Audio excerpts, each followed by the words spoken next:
The single most important thing happening in the world right now is the war between Russia and Ukraine. Now that the war has gone past 3 months, the actions on the ground and in the propaganda racket are starting to tell a better story of exactly why all of this is happening. With that in mind, in this video, we are going to explore the causes of the war. This process will run the course of 4 phases. First, we will discuss the substantive issues that they are fighting over.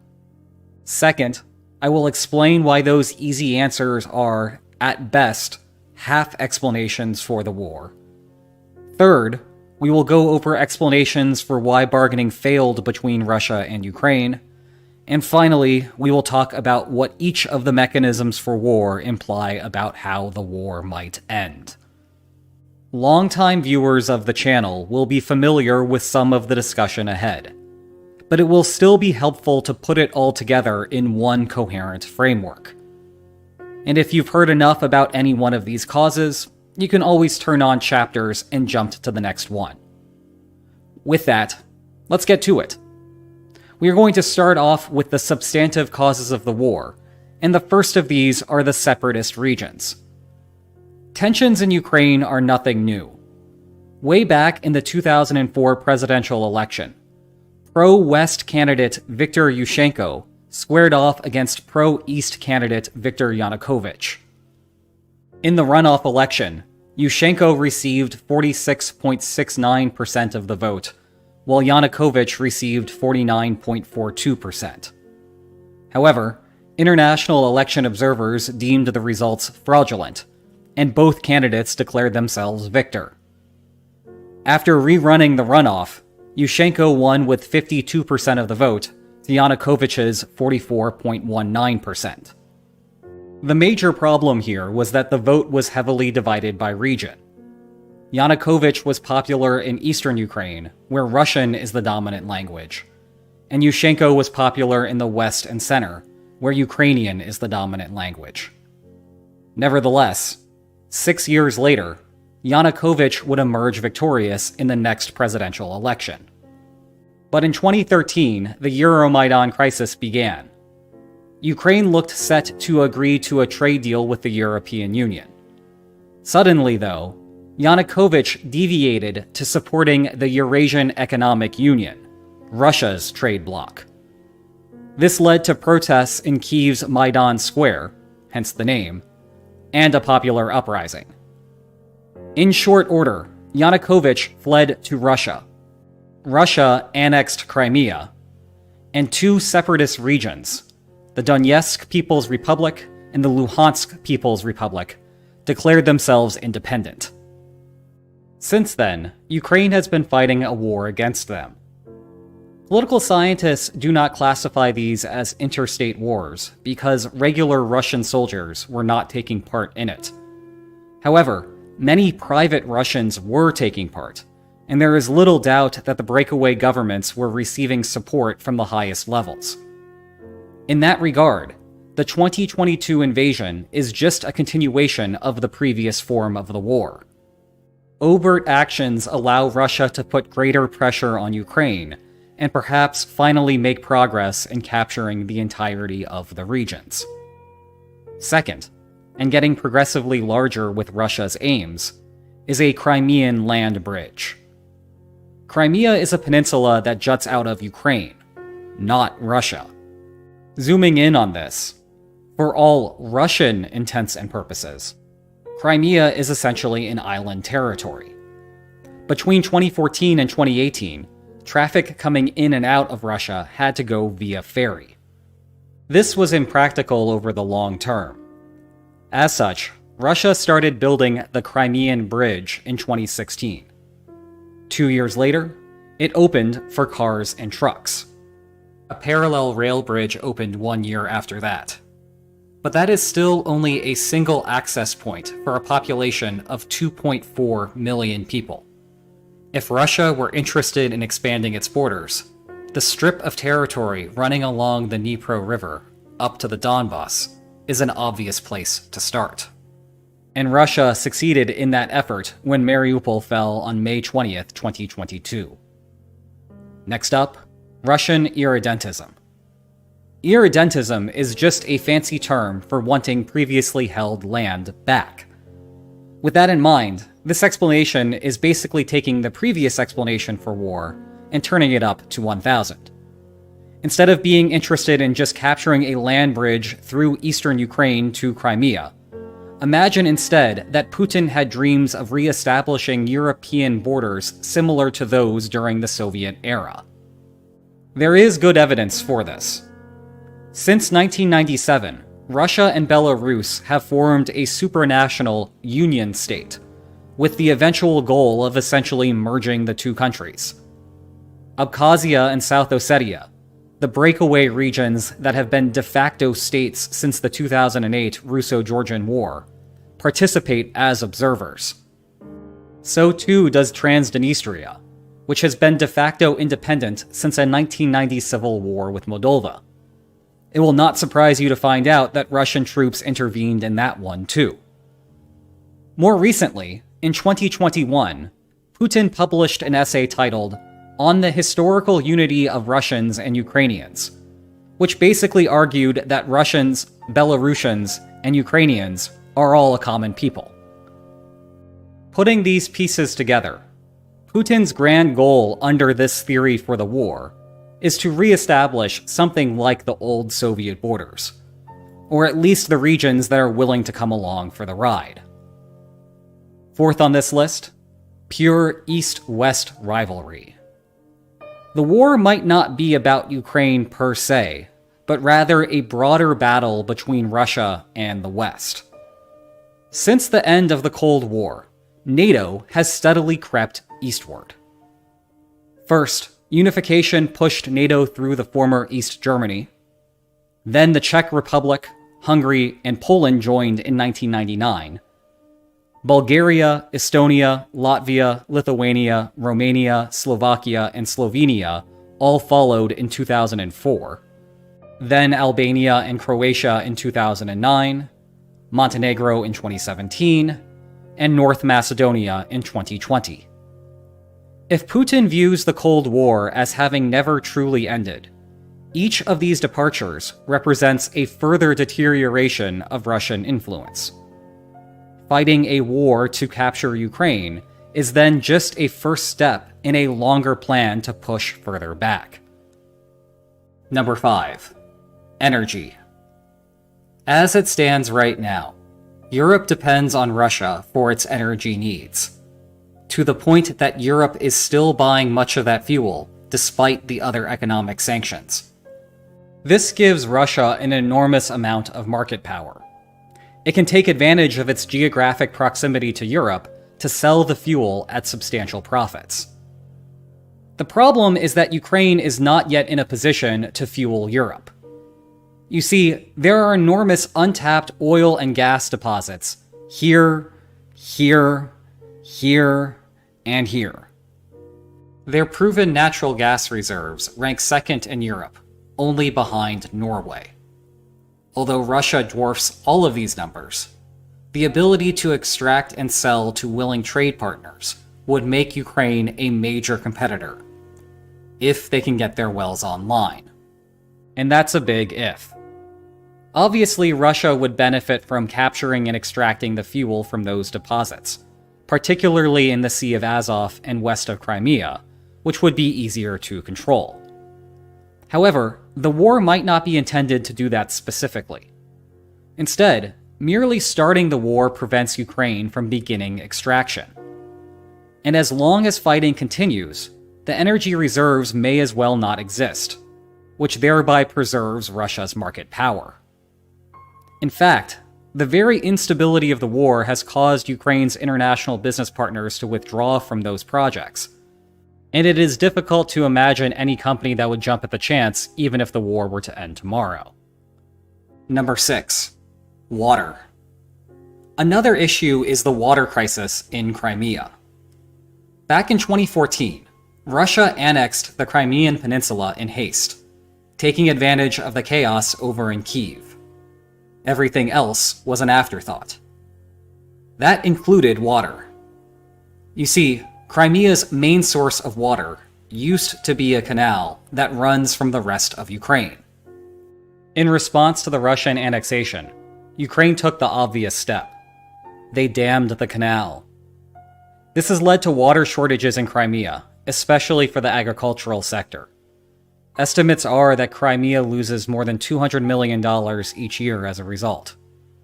Over 8 years, that's $1.6 billion. Starting the war meant that Russia could destroy the canal and secure future water access. Number 7. Nazis. This is the worst of the options. If you go back to Putin's address that began the war, the purpose of the invasion was to strive for the demilitarization and denazification of Ukraine. Now, it is true that there are neo-Nazis in Ukraine, but there are neo-Nazis all over Europe, including more than a dozen groups in just Russia all by itself.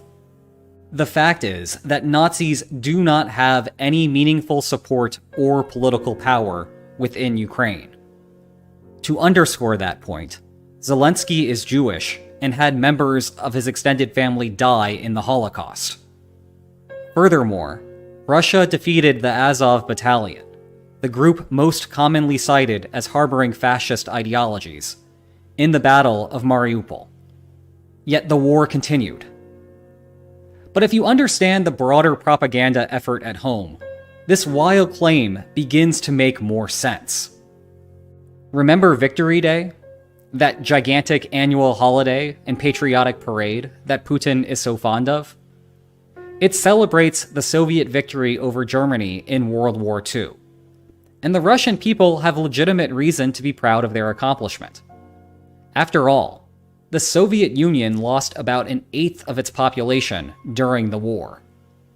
Consequently, if you were Putin, anything that ties the current war to the Great Patriotic War, as it's called in Russia, is good for business. But it's definitely not the reason that the war is happening. All told, we have 7 areas of dispute between Russia and Ukraine, 6 of which are plausible. There is a good chance that you have heard of them before. After all, it is difficult to give a coherent narrative of the war without citing at least some of those explanations. However, perhaps the most important finding in the research on war is that none of them fully explain the conflict. At best, they are collectively half causes of war. Let's take the territorial explanation as an example. To illustrate, we turn to some lines on maps. If Ukraine and Russia fight a war to a complete military conclusion, there are many different possible post-conflict borders. Here, everything to the west stays Ukraine, everything to the east becomes Russia. Or maybe Russia will turn things around and capture a whole lot more land, leaving us with this border. Maybe things will stay roughly like they are, leaving only partial gains for Russia. Maybe Ukraine's counterattacks will be extremely successful, and Ukraine will reestablish something close to the pre-war line of control. And maybe there's a small chance that Ukraine could even recapture Crimea. If we take these and the other possible outcomes, and weigh them by their relative likelihoods, we might get something like this as the average expected outcome. Wherever that line is, think about what would happen if the parties simply implemented it right now. By definition, neither country could hold more territory in expectation by fighting a war instead. And by implementing it, no one else has to die, no more money has to be spent on tanks, and we can go back to some semblance of normalcy in Europe.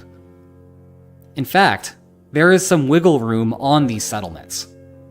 The space between this yellow line and the white line represents Ukraine's costs of war. All we need to do is convert Ukraine's value of lost life and monetary inefficiencies into square kilometers of land. I know that seems weird, but governments make these kinds of strange comparisons all the time. Tons of agencies do this within the United States government alone, and for them, the estimate is $10 million per person. We can do the same for Russia's costs of war, using this red line. Any division of territory between the yellow and red lines is mutually preferable to war. While it is easy to visualize this in terms of a territorial dispute, the same logic applies to the other topics. Take energy reserves as another example. Imagine that this green bar represents the total profits that could be made with the fuel in question. Perhaps a war would see the value divided proportionately like this. But war will also destroy some of those profits due to the death and lost investment opportunities. As such, the actual division will be something like this. If Russia is really threatened by a glut of European energy, why not create a joint company that could drill the wells and share larger profits for everyone? That might sound weird, but it has historical precedent. Let's head over to the border between Kuwait and Saudi Arabia. I'd like you to meet Percy Cox, a British High Commissioner from the 1920s in the area. He liked to draw lines on maps almost as much as I do. In particular, he drew a somewhat arbitrary neutral zone between Kuwait and Saudi Arabia that looked roughly like this. This was not much of an issue until 1938, when oil was discovered in Kuwait, suggesting that the neutral zone may be valuable. The situation had the perfect makings for a conflict, with each potentially claiming rights to the possible deposits. But that's not what happened. Instead, the companies formed a joint venture to extract the oil and split the revenues from it. And even though Kuwait and Saudi Arabia divided the neutral zone itself in 1965, giving us today's borders, oil revenues are still divided according to the earlier agreement. This kind of solution also works with autonomy. Simply calculate what the expected level of autonomy would be given a war, and implement that. Indeed, doing this is extremely common worldwide. China has Hong Kong and Macau, two of the most famous ones, as well as 100 others, including Tibet. We also have one here in the United States, Puerto Rico. Autonomy agreements are why civil wars are not as common as they would be otherwise. To sum up, this is why war is puzzling. In theory, a range of settlements exists that leaves both countries better off than had they fought a war. That's a large reason why wars are rare. The average probability that a given country starts a war against another given country in any given year isn't 20% or 10% or 5%, or even 1%. It's well below that. Of course, that 0.31% does happen every now and then, as we are seeing with Russia and Ukraine. But if we want to understand why any war happens, including this one, we need to explain why the parties could not reach one of those negotiated settlements instead. In other words, we need to think of this as a two-step process.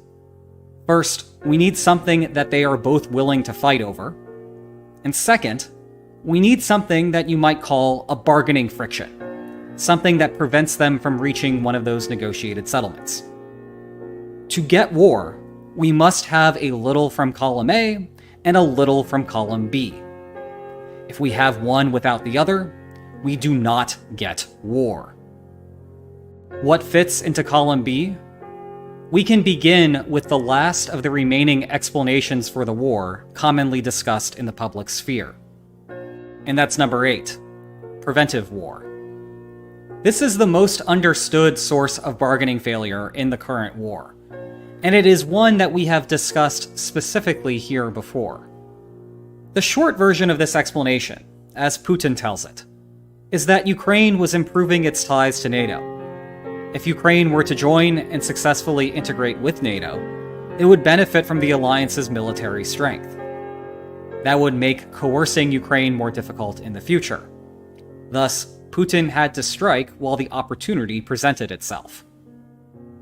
To visualize this explanation, imagine that Russia's war payoff, net costs, was right here at about now. If Ukraine joins NATO, the balance of power shifts over here. Now the best Russia can obtain in a future settlement is at the yellow line. But that is worse than fighting under the more favorable military balance right now, represented by the previous red line. Hence the war. This would appear to be the second time in recent memory that this has happened. Back in 2008, Georgia was making similar overtures. Then Russia invaded to convince NATO that further integration was too risky. Putin has also suggested, most recently during his May 9th Victory Day speech, that Kyiv declared it could attain nuclear weapons. If true, this would have a similar effect on the balance of power. However, while we have previously discussed that Ukraine has the technical capacity to build nuclear weapons, they are nowhere close to doing so, nor are they taking steps to change that. That aside, the shift from a potential alliance partnership is good enough by itself to constitute a bargaining problem, so we can add it to the list. Next up, number 9, preemptive war. This is a more recent argument that Putin put forth, also from his May 9th Victory Day speech. We saw the military infrastructure being built up. The threat grew every day. Russia launched a preemptive strike at the aggression. There is some subtlety here. Although preventive and preemptive war sound similar, they are different. A preventive war is fought to forestall a long-term shift in the balance of power, like when the United States invaded Iraq, ostensibly to stop Saddam Hussein from developing nuclear weapons. A preemptive war, like what motivated the start of World War I, is fought to exploit first strike advantages and deny them to your opponent. Visually, if Ukraine initiated the war, perhaps the balance of power would have looked like this. But if Russia initiated the war, maybe the balance of power would have looked like this instead. This might be a large difference in power compared to each side's cost of war. Under such circumstances, the minimum division necessary to satisfy Russia is this. Meanwhile, this is the minimum division necessary to satisfy Ukraine. These are not compatible, so the parties are destined to fight a war. This is a lot of lines on maps. But in the end, it is just a complicated way of arriving at the classic game-theoretic model known as a prisoner's dilemma. Such preemptive wars are rare historically. The most well-known is the aforementioned World War I and the cult of the offensive. Following the assassination of Franz Ferdinand, European leaders worried that whoever struck first would have a decisive advantage. This was the origin of the infamous Schlieffen Plan, named for German Field Marshal Alfred von Schlieffen. Another example is the 1967 Arab-Israeli War, also known as the Six-Day War. Here, Egypt began moving troops into the Sinai Peninsula. Israel, convinced that an attack was imminent, took the initiative. Finally, China took great pains to silently move into North Korea, catching the United States by surprise in the Korean War. This stopped what might have otherwise been a complete military victory for the Southern Coalition. The rarity of such events continues through today, because there is not much evidence that Russia was trying to exploit a first strike advantage here. It's also hard to square a first strike advantage existing when a war was already going on in the Donbass, which Russia was an unofficial participant in. Nevertheless, it is understandable why Putin would want to frame things in this way. Under international law, preventive war is illegal.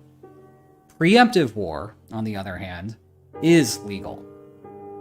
The framing is best thought as a public relations stunt, and so we will cross it off the list. Number 10.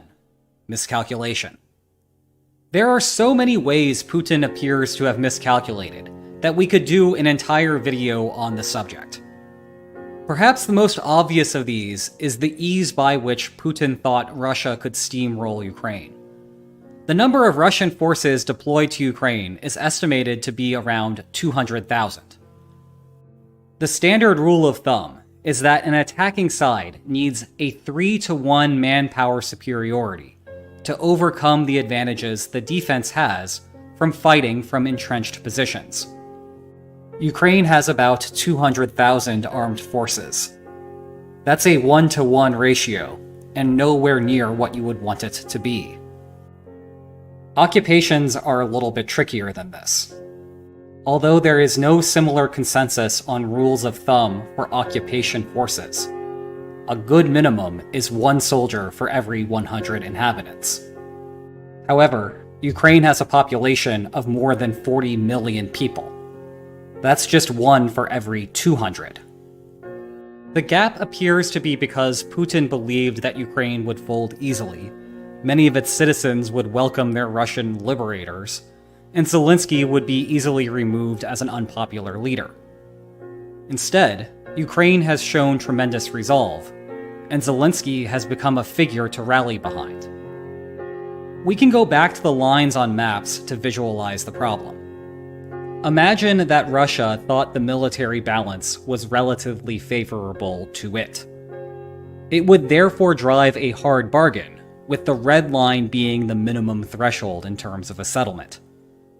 But if Ukraine knows that the actual balance looks closer to this, it would reject Russia's proposal and fight instead, because it needs to go out to the yellow line to be satisfied. Preventive war, preemptive war, and miscalculation as causes for war fall under a class known as rational unitary actor explanations. They have a long history of study within the field of international relations. We describe them as rational because the states can be fully strategic and still find themselves in war. They are unitary actor-based because we think of the states as single entities and not represented by biased leaders. These prerequisites indicate that there are 2 more places to look, even as we formally remove first strike advantages from the list. And we continue with our explanation of the causes of war with number 11, irrationality. I find this to be uncompelling and, to be honest, a lazy take on the war. The basic argument for irrationality is twofold. First, Putin's desire to take over Ukraine does not make sense. Second, the war has gone so poorly for Putin that the only possible explanation for this is that there is something going wrong in his head. Let's take those 2 points one at a time. You and I may agree that fighting a nakedly territorial conflict in the 21st century is an interesting choice, and may be something better left to the days of the world wars. But there is a huge difference between having abnormal preferences and being crazy. There's no accounting for taste. Meanwhile, it is weird to think that Putin, someone who had been so calculating to ascend to the presidency of Russia, and who since taking office has carefully maintained power despite institutional rules that should have made that difficult, would somehow turn out to be irrational all along. Sure, it could be a new development, but an age of 69 is not that old. And in any case, the poor strategy implemented is more readily explained by the political environment around him. He has been isolated during the pandemic, and as an autocratic leader more generally, it is difficult to convince those around you to give true information and not just tell you what you want to hear. That's a recipe for a war via miscalculation, rationally occurring, but still looking silly in retrospect. Regardless, the irrational argument overlooks a critical piece of evidence. Putin's decision to invade has been very popular at home. Before the war, Putin's approval sat at 67.2%. After the war began, Putin received a classic rally round the flag bump to 81.6%. And the odds are those numbers are legitimate despite the difficulty of polling citizens of autocratic governments. To be clear, those numbers may eventually drag down. But for now, this actually looks like a pretty good plan for Putin on the domestic front.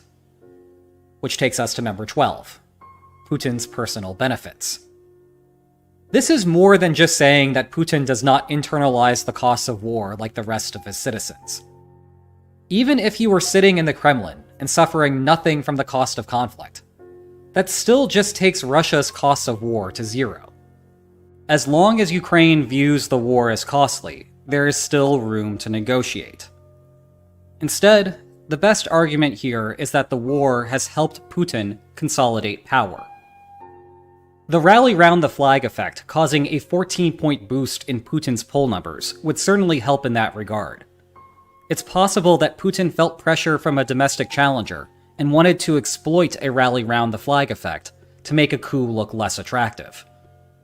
Alternatively, if the potential challengers were from the military, simply sending them to the front lines at worst keeps them out of Moscow.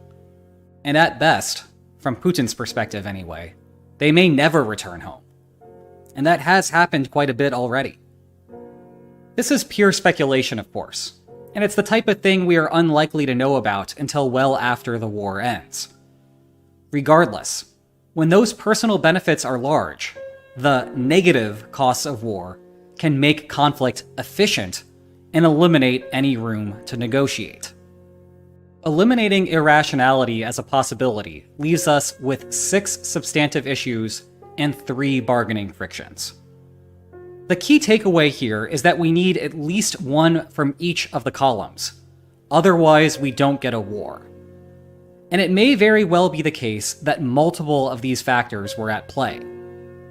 Further parsing which of these was the driving force behind the war will be difficult to do until the history books are written.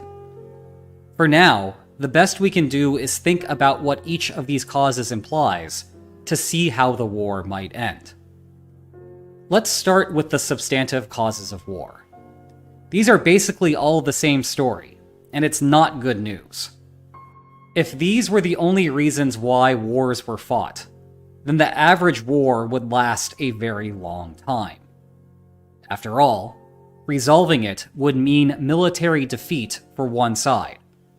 Either the attacker is defeated and can no longer capture the good, or the attacker captures the good and militarily defeats the other side, to the point where the defender can no longer try to retake it. It's possible that this might happen between Ukraine and Russia, but it will only go one way.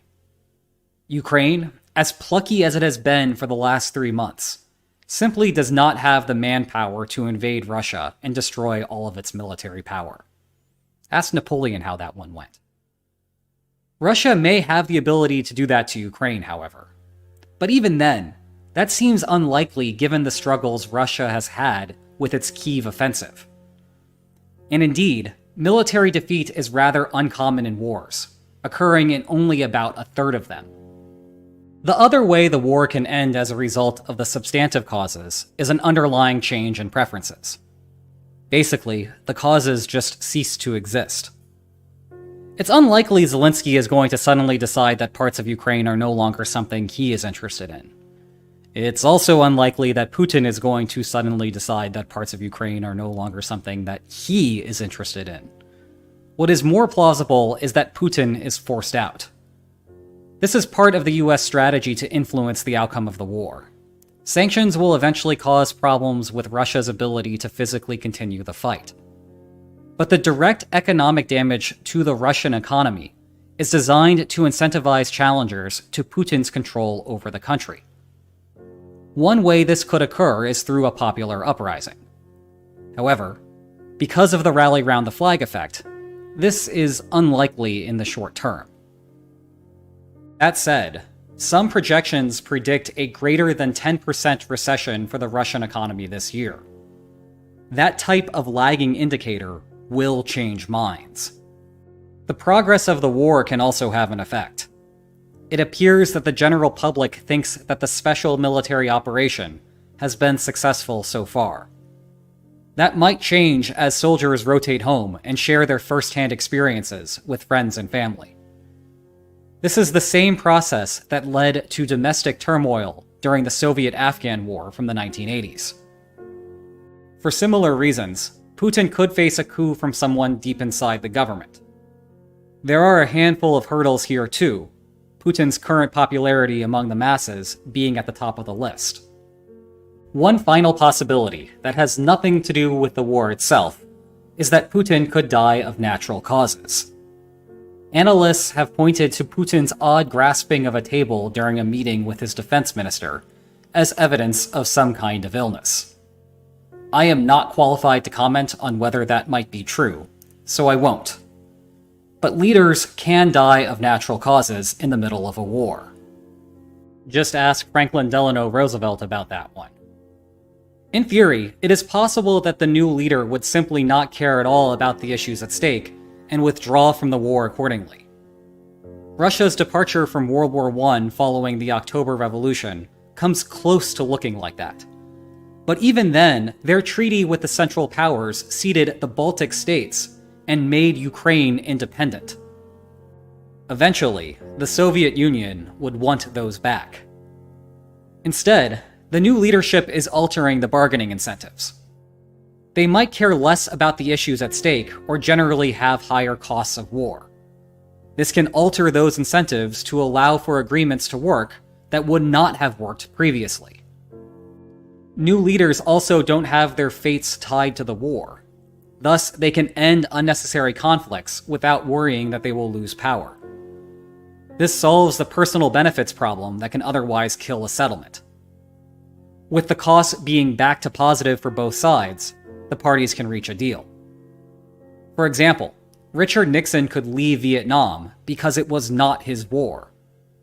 Lyndon B. Johnson owned the political responsibility for that conflict, and in fact, Nixon came to power as a result of Johnson's unpopularity from the war.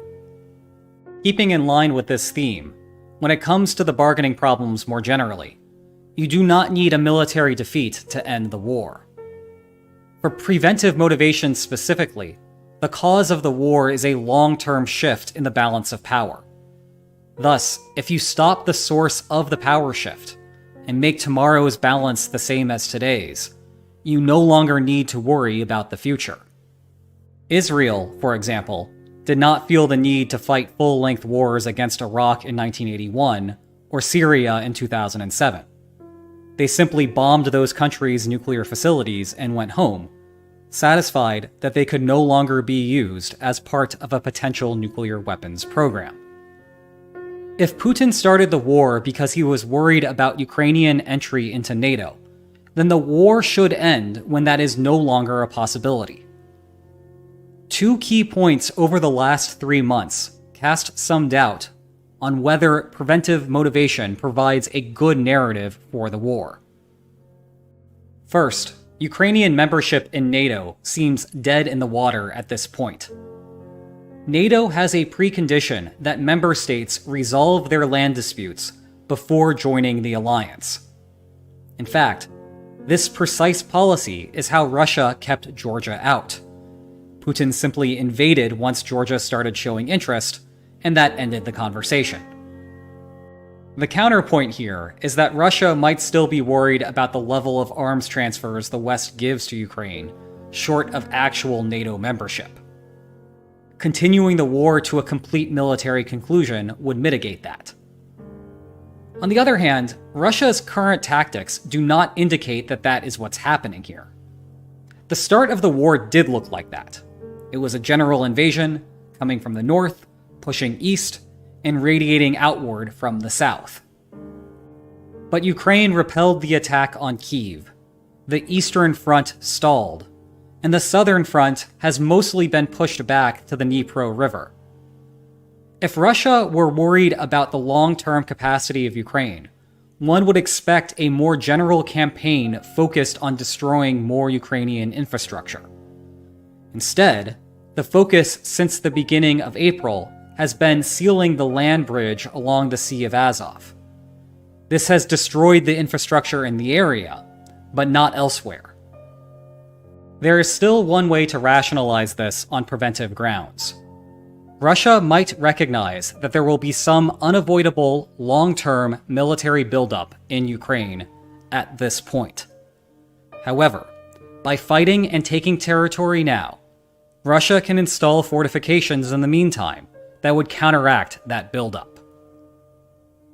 This would mean that Russia will seek to end the war once Putin believes he has a strip of territory that is defendable, regardless of upcoming Ukrainian Western interactions.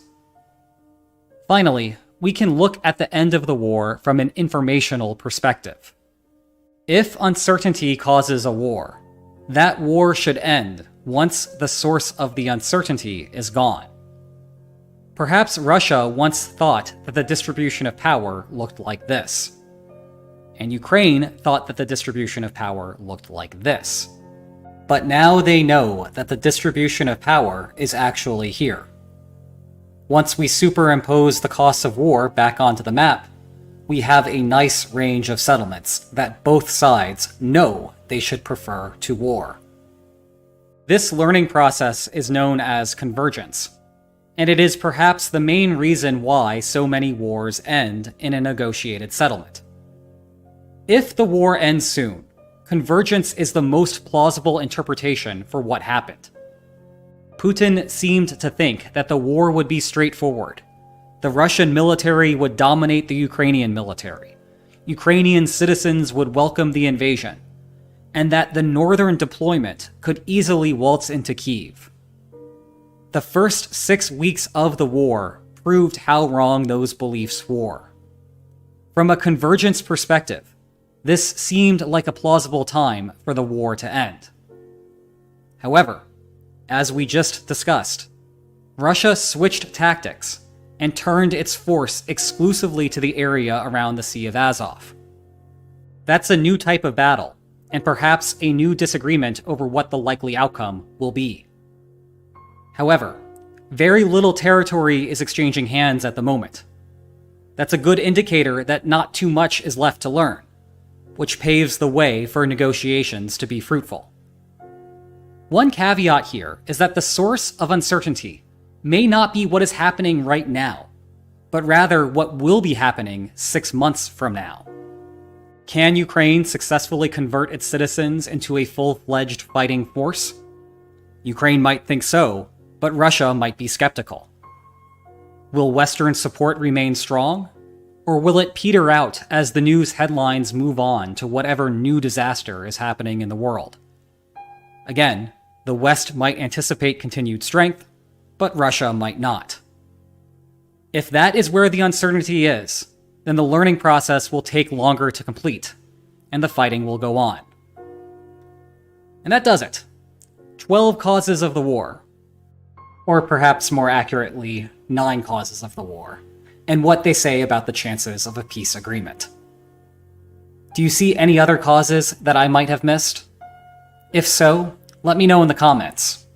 And if you enjoyed this video, please like, share, and subscribe, and I will see you next time with some more Lines on Maps. Take care.